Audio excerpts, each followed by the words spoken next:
All right, today on the show, my guest is Gia Devenyi from the Gia Chicago team here in Chicago, Illinois, with Jameson Sotheby's International Realty. Let me tell you more about Gia.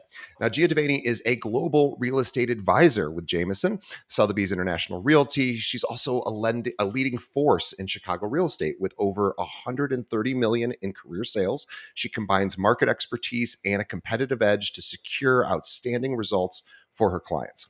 In 2020, in the heart of COVID, Gia launched Gia Chicago, a thriving team with 65 million in sales since it was formed. She was also inspired by early years as a tennis pro.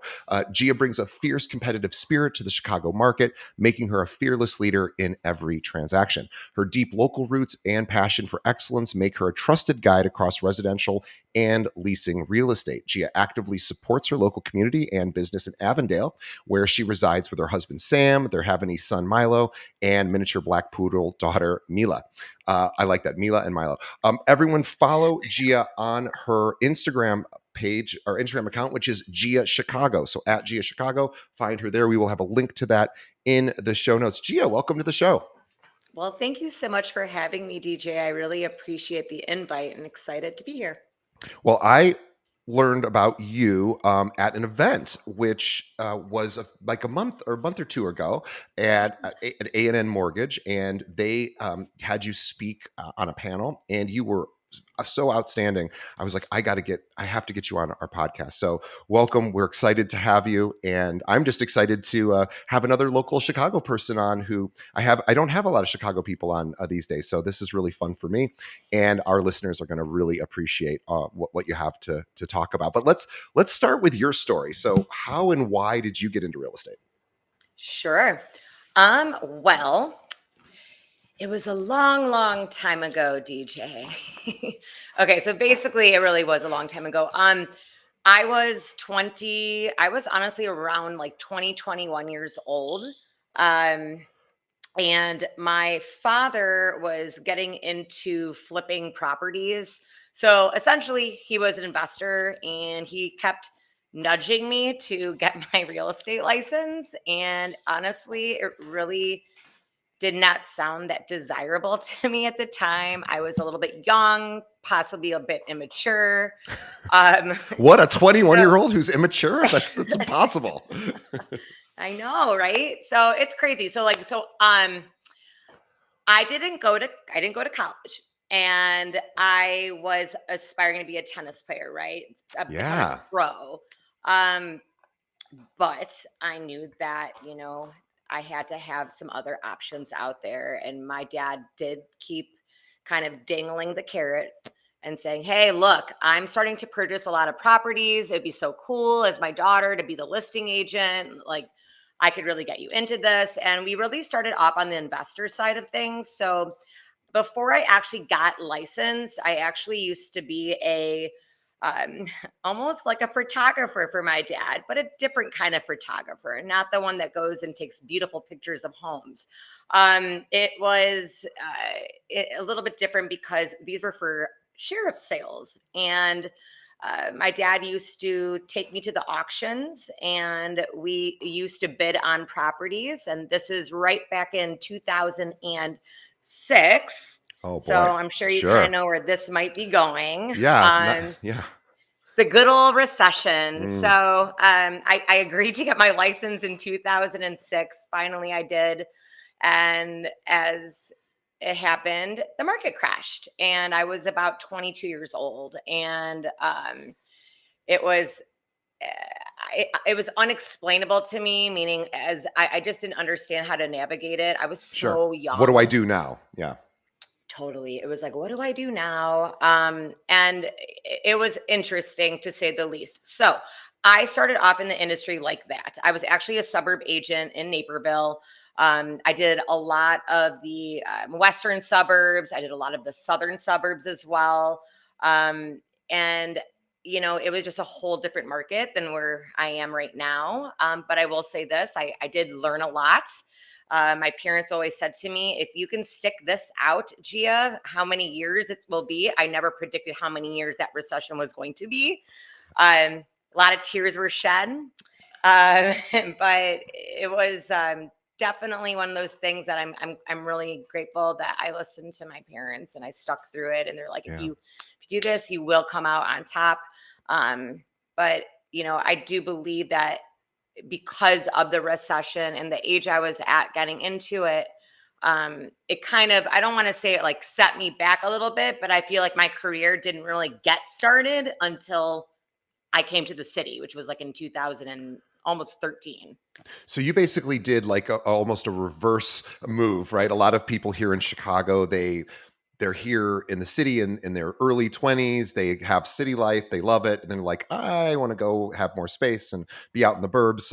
Certainly the flight out there, and I like that you did the reverse flight because I'm a city person as well. So I very much appreciate that. And do you Totally. enjoy selling more? And again, I know you sell not just in the city. Of course, you go where your clients need you.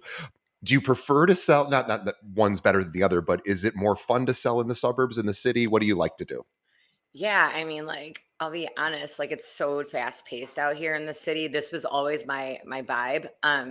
When I had a wonderful managing broker who was my mentor at Ryan Hill Realty, it was called, back in Naperville. And he always said to me, Gia, what are you doing? You need to be in the city. You're a city girl. And I'm like, Yeah. Jack, I'm old. Like, I'm at the time I'd be like 27. I'm like, everyone's So moving old. back. I know. And then I look back and I'm like, what am I thinking? But it's just like, you see all these people that are starting to move back at like 29, 30, 31, 32, have kids. And I just really didn't think that, I don't know. I doubted myself, honestly. And Yeah. I got to the city, super fast pace. I loved it. These past 10, 11, 12 years, whatever it's been, have been amazing. But I will say this, I do not mind going to the suburbs and pulling into a driveway. And Sure. I, It's kind of I nice. love it. Yeah. Yeah. And like, like the rides are kind of meditative. And so I don't mind doing that at all. But I think if I was to pick one market over the other, yes, I would. I'm going to be a city agent all the way, as long as I can tell, but or as long as the future holds. I feel the same way. I'm a city live. I've been living here for almost 20, I think 24, 25 years in the city, Yeah. and I'm certainly open to moving wherever if I ever have to. But Sure. I prefer the city. But there's a funny thing that people who don't live in the city of Chicago wouldn't know is that people who live in the city, especially women, have this even I think more so than men. Obviously, is this like there's always a little bit of like a little bit of fear and a little bit of danger. We live in Chicago. We always have Sure. that. And I live in Wicker Park. You're in Avondale, both nice areas. And there's always still a little bit of like looking over my shoulder at night. But it is a lot of fun and there's a lot to do. And, I just walked outside onto Milwaukee this weekend and went to a comedy show like 10 steps from where I live, so you can't really Totally. beat that. But I do love pulling into a driveway when I visit my friends as well and say, oh, this is Yes. what a home looks like. I keep forgetting what real homes look like. Um, Yes. but let's talk about making that transition from the suburbs to the city Mhm. because it doesn't necessarily mean that your clients are also moving into the city or those are kind of could be two sort of separate worlds. Obviously people who live in the suburbs know people who live in the city, but was that a difficult transition just to find clientele when you moved in? It was honestly just like probably one of the hardest times of my life. I Yeah, because I didn't have any clientele in the city. I really didn't. And like I was honestly, I was going through a breakup, and it was like a really long-term relationship, and I kind Mm, of like just I like broke my lease early from I was living in Lyle, and like broke up with my boyfriend, then broke my lease. And my managing broker I was talking about this, my mentor encouraged me. He's like, go now.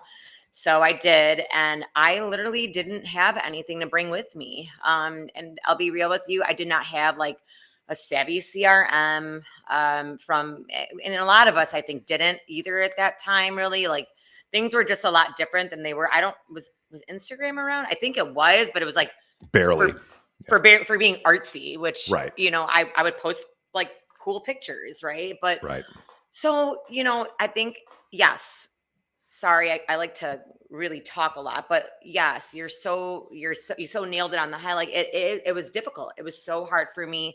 I struggled. I was honestly, I was really broke. I had to learn the hard way. And It really took a while for me to be able to get my feet on the ground with things. I had to make literally all new friends. I had some friends that were from my high school that still lived in the city, but I was going through that breakup, and that breakup Sure. was actually a friend from my high school. So Oh no. so I lost a lot of friends. Yeah, That it's just one of complicates those things. Yeah. things. It complicates things. And it's just and again, like where I was doing the opposite effect thing where I'm coming in and they're moving back. It's like it wasn't, I don't know. I think I couldn't have done it honestly at the worst time. And that's okay because I feel like it really you go through those obstacles and those are what really makes you stronger. I think as a person, as an agent, I know what it's like to have it kind of rough. Um, and I honestly think that the time I finally actually started really seeing some really great results was when I got asked to join a team with and this team that was leaving their brokerage. They were going to at properties, and Hmm. I actually knew one of the guys on the team. I'd known him for many years, back from Naperville. Actually, he was a friend, and they asked me to join the team. I ran with it. And ever since that day, I said, I will never say no to anything. I'm going to hustle. I will go to St. Charles, Illinois and do whatever I have to do. I'll go back to Naperville. I will do whatever I have to do to take leads. And then I also said, I will materialize them. That was another thing because I had the experience. I wasn't a new agent. So that was really when things started to really start working out for me was when I did that. I had some camaraderie from the team, and it really felt good. What were some of the things that you did to help lead generation? I know sometimes when you're on a Hmm. team, sometimes you're fed leads. Of course, that's one of Yeah. the nice benefits. But also, you're generating your own book of business too. So how did you do that with not a huge sphere of influence? You said pretty much people were like ships in the night. Your people you knew were moving the opposite way that you were. It's not like you wouldn't go out and help them. Of course you would, but you're not as present in their life at that point. Maybe in that they see you as a city Sure. person now. Maybe so. How did you? But you were like, I'm going to go everywhere and get all the leads I can because why not? And how did you do that? Just out of curiosity. Yep. So, okay. So, yes, not only did I just say yes to leads, like okay. So, for example, there would be App Properties had their app that had just come out, and I saw that people would be like, "Hi, do you want this lead? Do you want this lead?" I'm not kidding. I would be sitting here like this, waiting until this, like I don't even know if you could have notifications on like high set, but like I was just like me, and I would give this whole explanation how I had been an agent for this many years. I mean, I took so much time into every explanation. I would be all over the Facebook leads. Like I would see something come on, hey, I'm a buyer looking for first person. I would reach out, then I would DM them, then I would message them again. Like I was obsessed with it. I literally wouldn't leave people alone. I mean, but I made sure I did it in a nice way. It Sure. wasn't, that wasn't too overbearing. But I was very much responsive and on top of things and very consistent. And then once I started actually getting some business from that, I always kept up with my clients from there. I knew that these were probably going to be my bread and butter for the future. I learned that the hard way from not taking anybody over from Naperville. All these people I did close, which I had closings when I was younger. I didn't follow what. Yeah. That's a By problem. by the way, thank you for owning that and being vulnerable and admitting that because every single person on this call is not perfect, and we've all let clients fall by the wayside, and it's something that it's very unfortunate and also very relatable, and it happens.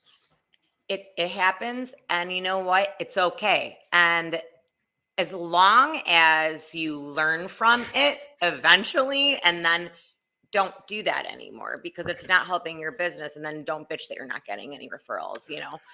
But one thing I wanted to say was I really started doing a ton of open houses. I set open houses for my team all the time. Like, I mean, sometimes I sat 4 open houses for the same property. If my team lead he did a lot of new development, so I was like, oh my gosh, $1.5 million listing. Yes, please. I'm like, I'll do it with just the studs in. And I did. Yeah, yeah, So, exactly. Right, of course. and like all you need is that one person to come by and just maybe say, hey, look, we happen to just be in the neighborhood. And Yeah. and it's happened. So that was a huge way for me to start getting business, was doing open houses, helping out with showings, getting to know the buildings. Oh my gosh, that was huge. Like that was a big thing because we didn't have high rises and stuff like that out there. It was only single family homes in Naperville, And there mostly. there are agents here in Chicago and in other big metropolitan areas that literally make their a good chunk of their career in one building or two buildings. Michael Rosenblum's done that. I've done an interview with him many Yeah. years ago. He's king of that. There's a number of agents that have done that, and so I want to talk about the one that you have done that with, which is called the Metropolitan Place. It's a high rise here in Oh, Chicago. But tell us about how you got into that building and how you started to develop relationships so that you became the agent of choice. 100%. So I love that building so much, by the way. It's like it's just got a part of my heart. And the reason why is because that's the home that I grew up in. And I say that because when I was actually dating somebody and they really wanted to move that way and I really didn't want to, and I pushed back on it and he was like, no, we got to move here. Fine. So we end up moving in a Metropolitan Place, and it was such a cool, like, city loft. It was like something that you just like kind of see out of the movie, or something that you have like a vision of in your head when you're like younger, like when I was like in 1996 and I was like 12 or 13, and I'm like, oh, I just gave away my age. Great. Sorry. Shoot. But in 1996, and you're thinking, you're like, oh my God, I want to live in the city in this loft. And that was what it was basically. So I ended up living there for about 6.5 years. Wow. And even though I was a renter in there, I was a renter. I was not an owner. Nobody knew. And so they Ah, like, that's great. I know, they invited me to, okay, so they invited me to all of their community events, and they're like, oh my gosh, Gia, you're so fun. Why don't you be part of the social committee? And I was like, And by the way, we should mention to anyone listening that's not normally what they invite renters to do. Anything related to the building, because of course that's for owners. But they liked you and said, "Come on by." yeah, they liked me. And I was like, honestly, really into throwing parties. So I was like, hey, we should do this. We should bring my amp, because I used to play music and stuff, and I had a bunch of different amps. I'm like, oh no, we need to like light this party up. And so I would like suggest different types of catering and music and this and that, and come up with all the ideas. So they were super intrigued by it, and it really was bringing the community together. And that was really like the biggest step right there into that building, was just becoming friends with a lot of the neighbors. um, and then basically what happened was that boyfriend got kicked out, and then the new one moved in. So, and then that became my husband, actually. So my Sure. husband, I met him in Metropolitan Place. Oh, I know. And his somebody he worked with, they were my next door neighbor. And we basically just kind of like, I don't want to say we ran the building, but like we were just friends with everybody. And then I tried making an offer 3 different times with the owner on our place. I really wanted to buy it and live there, and they didn't want to sell it yet, and they still haven't sold it. They're still renting it. But after that time, I was like, oh my gosh, I need to be in this building somehow, whether I'm going to live here later on or just sell the shit out of it. yeah. So I kept in communication with everybody. And before you know it, I started getting one listing, another listing, another listing, and rentals. I'll do anything: rentals, listings, buyers, Sure. whatever. Um, and I have such a great core connection within everybody that it actually helps within the network to like pitch that to other sellers, for in case I have like an in-house buyer or in-house listing or whatever it might be, right? Or pocket listing. So I think that I I didn't really have to try that hard. It really was just about being part of like a lifestyle, really. I kind of just made it my lifestyle, and that's really how it happened. It was super organic. But like now I do send out marketing material, but I don't feel weird doing it, where I'm like begging or asking for business. I probably shouldn't say it like that, but I don't feel that I'm asking for business. They already know who I am, and every January they expect to get this booklet from me, and it basically states a whole market update of the whole year, everything that I've sold, a little bit about my life, how I met my husband there, how I my dog was born there. Like Oh, it so it's just exclusive. It's exclusive to the building. just to them only, just to That's them brilliant. only.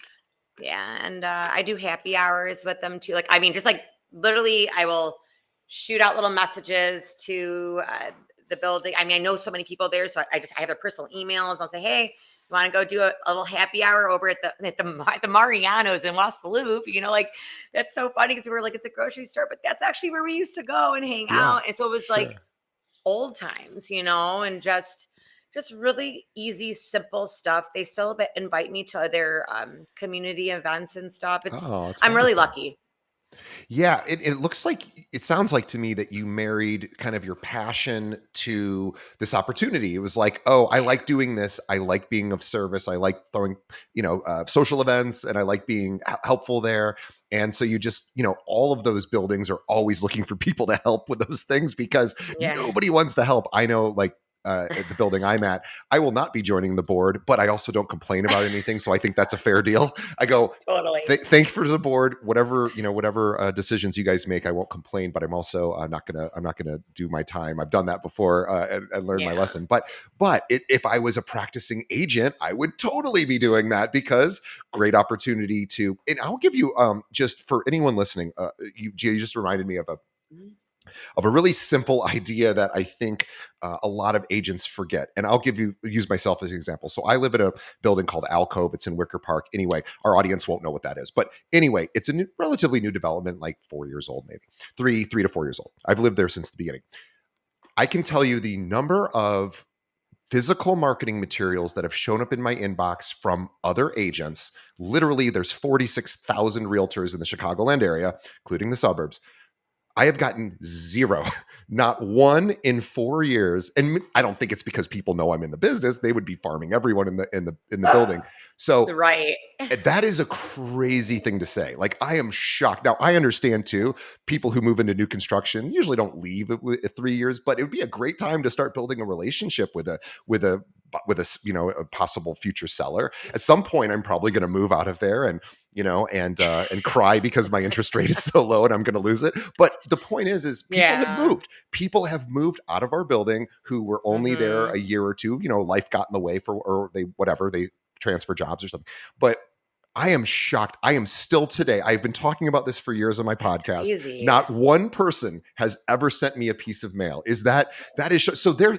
What we're talking about is really what you were doing. Is you were Yeah. obviously, and you still do it. You're still putting material together for a building or Oh for people yeah. listening. Could be a neighborhood. It could be a Hmm. community. It could be really anything that you're interested in. But just to give people an idea that if you think all of these places are being farmed. My building has not been farmed once, and we Yeah. we are we are a building that should be farmed because we have some good sellers in there that have some high priced places. So it's shocking to me, but that's Yeah. how That's much opportunity crazy. there is. Yeah, it is crazy, right? So Yeah. you could become the alcove person if you want to. I Um, know. I'm like, just wait till you see next month in your mail. It'll be yeah, Gia. no, but I love that. So this idea of just staying top of mind Yeah. with that building that you're with Mhm. and being a part of it, and also continuing to add value by sending out by putting those booklets together for that. I mean that's a wonderful thing. Yeah, for I- 4 years too, it's been consistent. Like, just something to the viewers really quick that are maybe even like newer agents and stuff. I know some people like feel like, "Well, I did mailers for like 6 months or a year or right. whatever." That's not gonna work. You might get lucky. I don't know. I never did, but I can tell you what, I after 4 years in a row, I've been gone from that building. I've been in Avondale 4 years. I haven't stopped once. Like, I every single month they do get a mailer, and at every single January for the last 4 years or five, maybe even, they get the booklet. So it's consistency. And what I love about that is it every 30 days, and whether they just look at the, the That's fine. They can postcard throw or it the out. thing, of course, yeah, and Yeah. that's okay. We don't even care if of course they're going to throw it out, but at Yeah. least they're going to see your picture and your name before they throw it out, right? It's like, oh, there's the thing that Gia sends me around. Okay, cool, and they toss it, but they see you and they remember, they're reminded of what you are, or what you Right. do and who you are. So I think it is a great idea, and I'm shocked that more agents aren't doing that. I know doing mailers is expensive, and it also maybe seems a bit antiquated, but I'm telling you, people aren't reading their emails. That's the other thing. I would love to do a Yeah. podcast called Nobody Reads Your Emails, because nobody reads their emails, because I am Nobody does. convinced nobody does. It's either text message or physical I mail. Those are the know, only things right? that are actually consistently getting looked at. And even text message is goofy now, because people, there's all sorts of spam on text messages. It's a little harder Yeah. to do, but yeah, so I love that. And it works, but you're right, you have to do it for at least a couple For of a years. while. Yeah. Yeah, and you have to be willing just to eat the cost for a bit, and realize maybe You do. one transaction is going to pay for the year anyway. Exactly. Exactly. That's the kind of mindset you have to have. You just have to kind of go with it. And if you don't want to pay for that all by yourself on monthly or whatever it may be, there are options out there that you could work out with, maybe partnering with one of your lenders and seeing if they'd be willing to split the cost too. Yeah, I want to talk about, um, just sort of your sense. This is something I don't ever talk about, and I think Mhm. I think it's a fun thing to talk about. Is you are somebody who I suspect is often told, how great your fashion sense is. You're very intentional about your dress. You have a really unique style that is very cool, at least to me, and I know a lot of other people say the same thing about you. How much fun is it to sort of marry your style of sort of dress with work? Like, it Yeah. seems like that's something that you really truly enjoy. Oh my gosh, this is like the best question ever. So I love fashion so much. Yes, I used to watch the 19 like in 1990, 1991. I used to watch all of the Donna Karan and DKNY runway models. Like I was like obsessed. I mean, I would be like sitting in Neiman Marcus, just like waiting for my mom in the dressing room while she was like just trying on clothes forever, and I did not mind. I would just like look at everything. I am obsessed with fashion. My favorite color is leopard, by the way. I know, right? Yeah. Yeah. Leopard. But no, I gotta say this, like I feel like that's one thing that might maybe like actually be something unique that might set me aside from 100%. some other agents. I'm not really the most typical dressing looking agent. I am very professional. I believe in being just yourself, and um, I love colors. I love colors. I like black. I love jewelry. I love hair. I'm big into red lipstick. I just love having a very eclectic look. And I think that you can have an edgy, eclectic look, um, being in a professional setting still. Um, and you don't have to just wear, just a suit all the time or just a dress all the time. I think there is a way to still have your fashion sense and your style, and incorporate that into your showings or whatever it may be. Yeah, I think But it really works for you too, because it definitely feels authentic to you, right? So when I've seen you yeah. in person, I'm like, oh yeah, she's very intentional about her dress. It's very cool. It's unique, and it's part of your brand. And I think there's nothing inherently negative about that. I know sometimes people want to, obviously your professionalism, your skill level, all of the Yeah. things you do are really the most important part. But it's nice to have, a really intentional aesthetic, and you do. And I think Thank that's you. something that a lot of agents could really think about. What is my aesthetic? Even if it's, maybe if it's more conservative, more edgy, whatever it might be. Mhm. Really be intentional about that. People remember how people are dressed. I mean, they really do. um, I want to go back, all the way back to you, at the beginning, you talked about Sure. really wanting to become a tennis pro.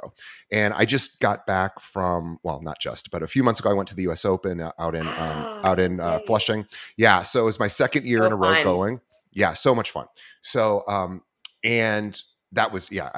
By the way, if anyone ever has an opportunity to go out to the U.S. Open, if you're in New York, you've probably already done that if you live there. But if you haven't, it's a great opportunity to really see some wonderful tennis and just got to get a sense of what that the U.S. Open really is, which is really a lot of fun. But I'm curious about when you were playing. I'm a tennis player as well, but when you started in tennis and you really were going to make Mhm, this your career, it's a tremendous amount of discipline like any other sport. So can you mhm. talk a little bit about the amount of work that you were putting into it, and did that translate over into once you were, a real estate agent, did those skills kind of transfer over? Yeah, so that is a whole nother part of my life. It basically was my life the whole first, probably at least the first 15 to 17 years of my life. Yeah, so basically, I was a USTA tennis player, USTA junior national tennis player. I from the time I remember since I was about maybe like 6 years old. Well, I started when I was about four, but when I was probably about 6 or 7 is when things had to really get serious. Like I literally was sat down by my parents. Yeah, I have the European tennis parents. My dad's from Hungary, my mom's from Italy, so they have the dreams, right? When they come to America, it's like, okay, we have our daughter and maybe she'll be a tennis pro. I don't know. But basically, I had to have a very serious talk with them when I was about 6 and a half.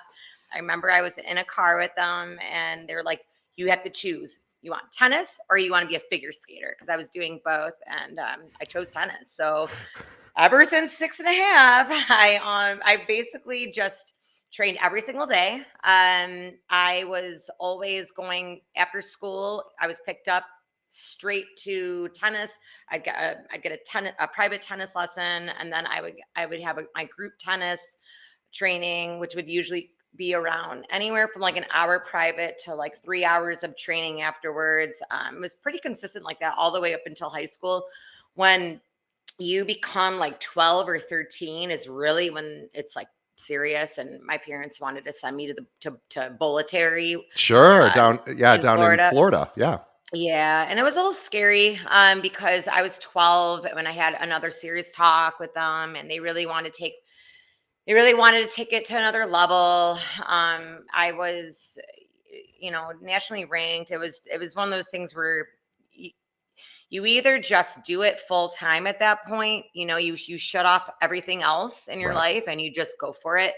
I wasn't ready to do it. I cried a lot about it. I didn't want to do it. I didn't want to leave my parents. Like it was I don't even know if it was my Sure. friends as much. I just like I didn't want to like leave my parents. Well, So I what 12-year-old does? I mean, I that's know. that's a big ask. It's a big ask It's for just a someone. big ask and like, but here's the thing.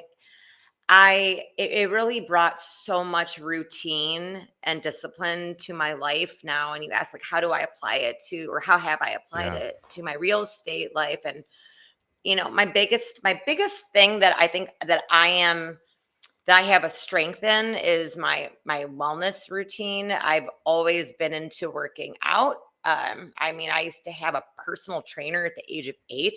I don't know if people would frown upon that now, but back then, people really did it, whatever. So I had a personal trainer. I was consistently always working out, always eating healthy. I mean, I was always thinking about what I had to eat, and it's it hasn't changed honestly. And now I think the fact that I'm able to wake up early in the morning and I can get things done. I have a schedule. I still love to work out. It helps to stress me. Yeah.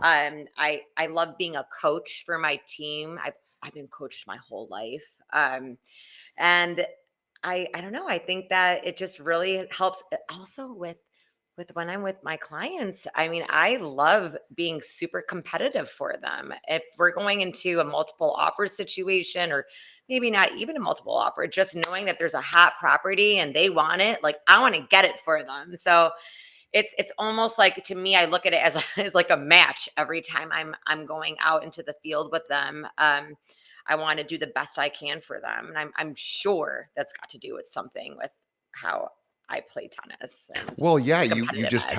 had to do a lot of activity. You had to be intentional about your food Very. and your schedule and your exercise, and all of Yeah. that is just being really setting up an intentional kind of life where you're like, this is what I do. And maybe it was done for you when you were little because that's how it works. But as an adult, it's I think a lot of us could benefit from really thinking about building instead of like letting things happen and just kind of going, well, I should do this, I should do that. It's like literally sitting down and saying, let's design my diet, or let's design my health regimen, or let's design my marketing Mhm. practice for finding new clients, and not just kind of flying by the emails that come in and responding to text messages and all of the sort of what we need to deal with that's right in front of us that can feel really productive, and it technically is productive for our existing clients and whatever is urgent in the moment. But this idea of planning in advance, I mean, you talked about like nutrition. Like for me, Mhm. I figured this out many years ago that maybe it's just me and other people wouldn't struggle as much with this. But I realized if I didn't plan my lunch before I left for the day, if I didn't bring a lunch or plan my lunch, I was going to make a bad decision for lunch. So I was Yep, literally going to make an totally. unhealthy decision. And so I'm like, well, I can't trust myself to make a good health decision in the moment because I might be stressed out, I might be wanting to escape, I might be just feeling crummy, whatever. And fast food looks pretty good when you're stressed out. Sure. So I and so what I do is I plan my meals out, I batch cook, I do those things not because I'm like so brilliant, it's because I have such weak self-control. And so I think that's part of it too, is thinking about like, what are you good at, what aren't you good at? Mhm. And because for you, lifestyle is everything. So you are Yeah. intentional about your stuff, but I'm sure there's parts of your business that you aren't good at or that you don't enjoy doing. And can you talk about sort of how you get through those tasks, or do you delegate, or do you team Mm. members help? So what are the things that about, because everyone has parts of their business if they're doing it all themselves that they're like, ugh, Yeah. I'm not good at it, I don't like it. I mean, honestly, that's to me, like, that's like one of the biggest things to realize in order to like become a successful agent. You do need to realize what you don't love to do in your business, and you do need to realize what your strengths are in your business, what you like to do. Because if you are doing those things that you don't love all the time, you're going to get burnt out. And some of those things for me were a lot of the paperwork. I really wasn't enjoying to do those anymore because as your business grows and you now have 8 to 10 to 12 to 14 to 15 listings and then buyers, and now you're like, okay, this is a lot of stuff to do, and you're not able to give your clients as great of service because you're thinking about how you have to upload disclosures to your deal management system or whatever it is. So one of those things that I decided to do a few years ago was I decided to hire a transaction manager, and it's literally that's changed my life. So that has been a huge thing for me, as far as getting things organized on that end. And then go ahead. Did you? Sorry. And then for my team, with them, they've been helping me a lot on my showing. So for a lot of my listings, they do assist me on being at those showings. I try to have an agent at every single showing for my listings. Obviously, things do come up, right? And our schedules do get booked sometimes, but I try to have somebody always at the showings. Open houses, I'll be very real with you. I do not love doing open houses. I really don't. And I think that after putting in a little over 17 years, I think that I kind of get to say if I want to do an open house or not, really, or if I feel like it. And just so you know, I always set my clients' expectations with this. And if someone really wants me to be at an open house, I, of course, will do it for them. But my my agents are amazing and they are very hungry to do open houses and they do them all the time. So Yeah. I usually have them do my open houses for my listings. So I think those are probably two I think of my biggest things right there are really the transaction management side and open houses. Yeah, transaction management is interesting because for a good transaction coordinator, just for even one transaction, you can hire people to do individual deals. It's pretty affordable. I found it's It like usually is. about Yeah, $500 or less, and you only pay if it exactly. closes. And yeah, the quality can vary depending on who you get, but you can find some decent people. Eventually, you have somebody, you hire somebody, and Yeah. they're your person, and that's even better. And the other thing I wanted to also mention are these open houses. So it's funny because, you talk about you're a top producer, you're busy, and open houses take time, and there's just a lot to do with them. And you've been doing them for 17 years. So you're like, okay, maybe I can offload or delegate those to some of my team members because they're the ones that probably need leads more than even I do for, which is really Right. what open houses, quite frankly, do more than anything is hopefully provide some buyer leads, hopefully for that property, but probably for any property because there are people walking in. So this is something that if I were an agent and I were in your office and I didn't have any listings, I would be begging and pleading with you, please, please, please let me do an open house. And, I'd probably have to earn the right for you to say, okay, you can do one. And it's something that I want all of our listeners to consider doing. If there's anyone in your office with a listing, beg and plead with them to help you, set up an open house and, see, because it's going to help them to the owner's going to think they're doing something great for their property. It's going to help you as the agent because you're going to learn how to talk to people about real estate and about a particular property. And also it's just a great way to get leads. So I Agreed. think that's awesome. I think that's fantastic. And begging. And you were talking about this when you joined a team. You were like, I Mhm. was doing a lot of open houses because the team had All the listings. time. Yeah. All the time. It was just such a good way to be able to, honestly, to feel busy. Like Yeah. especially as being a new agent, it's like, I don't know. I just feel like I loved filling up my weekends with having all of this to do. And then at the same time, I remember thinking, wait, I'm also learning how to do this even better and learning these buildings, like going up and down some of these high rises. Like I now know where the amenities are. I know where this is. Hmm. And you're practicing saying your spiel. I mean, there's a lot to say when you're walking into a condo or people are asking questions about reserves and this and that. It's like it's all practice. Yeah. So I think it's a great way for you to be able to practice because they don't teach you this stuff in real estate school.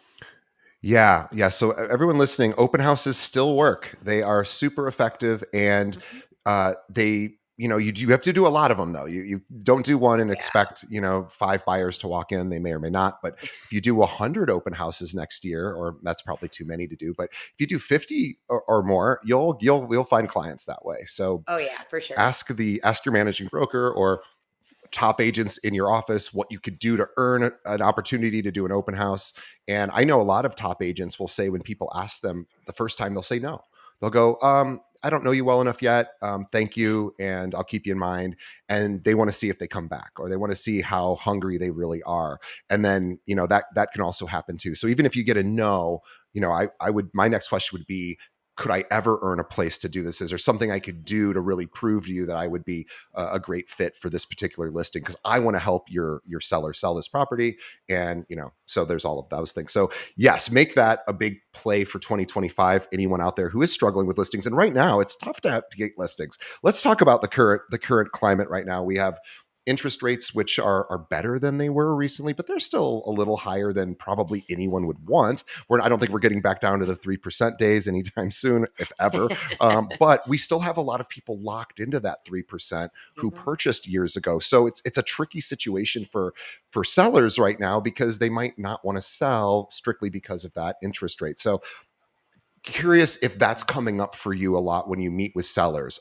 Does that seem to impact? Or I just don't know because I'm not out there doing it. Yeah, I mean, I just think it kind of like varies. I mean, I am starting to see people wanting to just sell their homes and they do have that 2.5 or 3%. And they're like, Yeah, we just have to move. yeah, you Like have to it's move. just too Yeah. small. Like, I mean, we're coming up to what it's been since 2021 and 2020. It's almost been 4 years, right? So like they have so many different situations. Their families are going where they get a job or whatever it may be. A lot happens even in 2 years. So, we're just seeing a lot of different things happen. I'm really excited to see what's going to happen in the beginning of next year. I mean, we keep hearing all these different things, right? I don't know about you, DJ, but like I'm hearing like 5.5% sometime next quarter.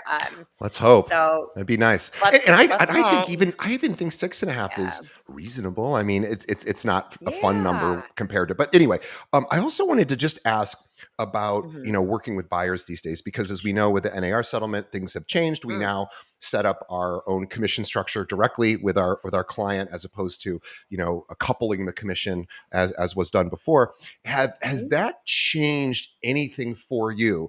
Is it basically still business as usual, or are you finding that those conversations are more challenging? Are they about the same?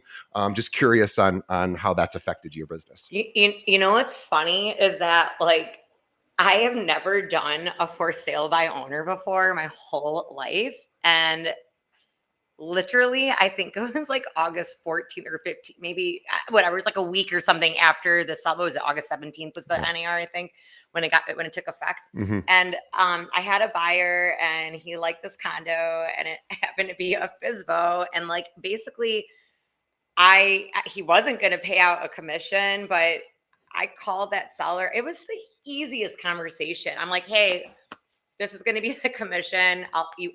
What do you want to net? And that was kind of our conversation. That's how we really started it. And he was like, this X amount of dollars. I go, great. So if we do X, can I have X? And he was like, that sounds like a great deal to me. And I'm like, okay, cool. So I mean, I don't know And if that might have that's a just been, FISBO. That's a FISBO. and that's a FISBO. So like that was a really great way for me to like just start off right off the bat, like with I gave him the broker compensation agreement. I had the talk with the buyer. I mean, everybody was fine and happy and it worked out great. So that was I think just like after that, I don't know, I just had like confidence going into it. And also I don't know. I didn't really find this as big of a deal as Yeah. maybe some people did. Like in my Mhm. head, I just think it's just what the seller's going to net. So as Right. long as we could come up with that number, and if you're an agent that's able to have that conversation with your seller or your buyer, it really shouldn't be that much of an issue. It's really we're just being more transparent now. We are being transparent now. That's all it is. Yeah, I think it's buyers who were always paying commissions. They just They were didn't know all it.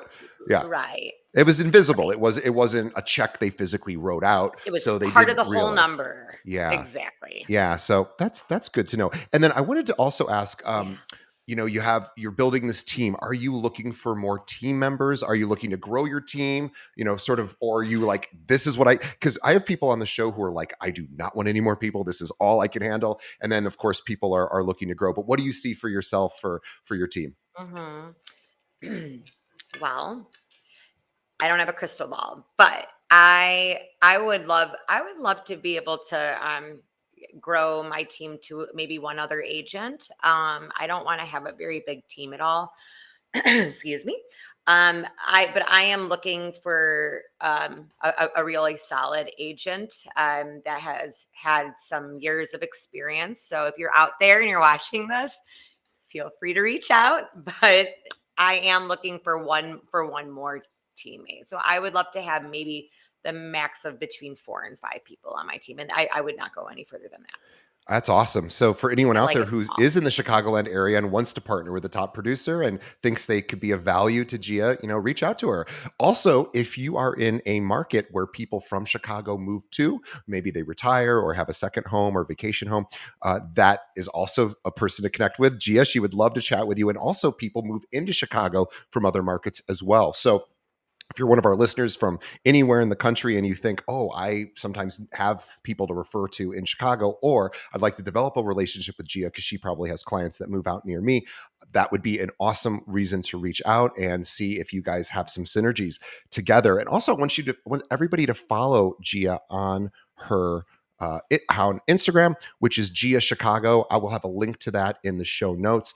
Oh, one last question for you, and I think this is Mhm. always a fun one Mhm. for our listeners is what was a mistake that you made early on in your real estate career that if you could go back and change it, obviously you can't, but if you could, you're like, oh, I really didn't do that thing correctly. So is there anything that comes to mind that was like a big sort of, ooh, that one didn't work, or maybe you lost a big client Mhm. or something, something like that? Hmm. There's so many different things, right? I feel like that's how you become successful is you fail so many times. Yes. so many different things. I think honestly my biggest thing was just not following up with clients Yeah. when I was when I was an agent in the earlier years. I really feel like that was something that I think about a lot. Um, where I just thought, gosh, if I only had a CRM, like if I really do, like if I had that, I feel like things would be even different. Yeah. And then I guess honestly, just to piggyback on that really quick, I wish I moved to the city a little bit sooner. I wish I Sure. became a city agent when I was like 26 or 27 because Yeah. I just feel like that this is where this was, I don't know, it was just like a better fit. And Yeah. I don't know. It was just more real or something for me.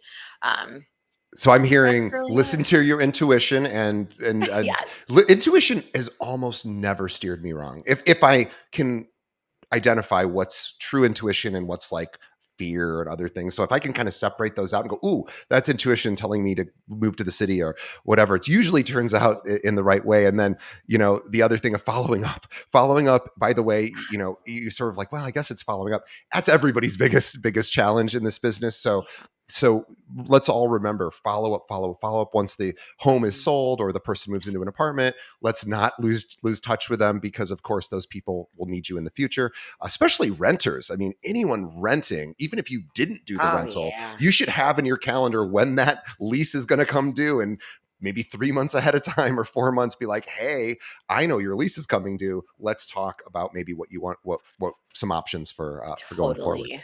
Yeah, and you've gotten a lot of business doing that. You've worked with renters who can Oh yeah. transition into buyers. Well, anyone out there who is interested in working directly with Gia, maybe your local Chicago agent, reach out to her. We will have all of her contact information in our show notes. And again, if you're somebody who's in a different market but have people coming and going from the Chicago area, and Gia does city and suburbs. She is Mhm. everywhere. So just reach out to her, and also maybe you could develop a nice relationship there. Gia, I am so grateful for your time today. You were Thank fantastic. you. Really enjoy having you on the day, and also just your positivity and sort of joy sort of seems to come through. And maybe that isn't the Thank perfect you. word for me, but this is what's coming to my mind is joy. You have a lot of joy, and I think that really goes a long way when things get hard. Is like still having this like I can make this work. I can figure this out, and failing Always. failing constantly. I'm the same way. I do have a different type of position here in the industry, but I fail way more than I succeed, way more. And that's kind of the secret to my success as well. Is just fail as much as you can and learn, like you were saying at the beginning, learn Yes. and make different choices, of course, in the future. All right, Gia. Well, we are so grateful on behalf of our audience for your time Oh, today. thank You're amazing. you. We're so thrilled to continue to watch your team build and your production grow. And also on behalf of Gia and myself, want to thank our listeners and viewers for sticking around to the end of the episode. We appreciate you. Please tell a friend about this episode. Think of one other agent that could benefit from hearing from Gia. Send them a link to our show. Also, follow us wherever your podcasts are served. Subscribe and also leave us a review. Let us know what you think of the show. It helps us, and it helps us get more viewers and listeners, but it also tells us what you like and what we can change about the show to make it even better. So please do that for us. We appreciate you. Gia, thank you so much. We will see everybody on the next Thank episode. you.